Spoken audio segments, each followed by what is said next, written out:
hello लोगोफोर good morning to you all लोगोफोर नोंथांमोननि थाखाय मोनसे गोदान भिडिअ लानानै फैबावलायबाय आरोना लोगोफोर थ' बे भिडिअ जादों लोगोफोर दिनै भिडिअ ओरैबायदि दुखु गोनां लोगोफोर आरो ओरैबायदि रागा जोंथावथाव जोंनि बर' हारियाव जाफ्लेबाय थानाय बे घटनाया थ' लोगोफोर नोंथांमोना दि अट'मेटिकेलि नायनानै माने थाम्बनेलाव नायनानै बुजिखाबाय जानांगौ जे बे कल्पना गयारी जे बे स्क्रिनाव नुनाय बे हिन्जावा माने खारनानै दं आरोना बेलेग हौवाजों माने खारनानै दं आरोना बेलेग हौवाजों अबेबा खारनानै दं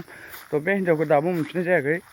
थ' नोंथांमोननिसिम खावलायहरदों बेखौनो जेनेबा बे हिन्जावखौ नुयोब्ला माने हमनानै दोनबानो जाबाय बा हमनानै फन खालामहर आरोना थ' लोगोफोर आं दिनै बेखौनो बुंगोन जे बिनि फिसाय जे फिसाया बबा आरो गथ' सानै दङ बेहा लोगोआव गथ' सानै गोनांखा हिन्जावानो दिनै माने खारदों आरोना बे गुबुन हौवा लानो खारदों बे बिथांमोना मोजां मोनलायो बिथांमोना बहुद लाभ स्ट'रि जानानैसो माने हाबा खालामलायदों मोजां मोनलायनानैसो हाबा खालामदोंमोन लाभ मेरिज दायो मा जाखो माने हिन्जावा बेलेग हौवा लाना खारबाय आरोना ओरैबायदि दुखु गोनां लोगोफोर बे गथ' सानैखौ गारनानै माने बे हिन्जावा अननाय गैयै बायदि थांबाय आरोना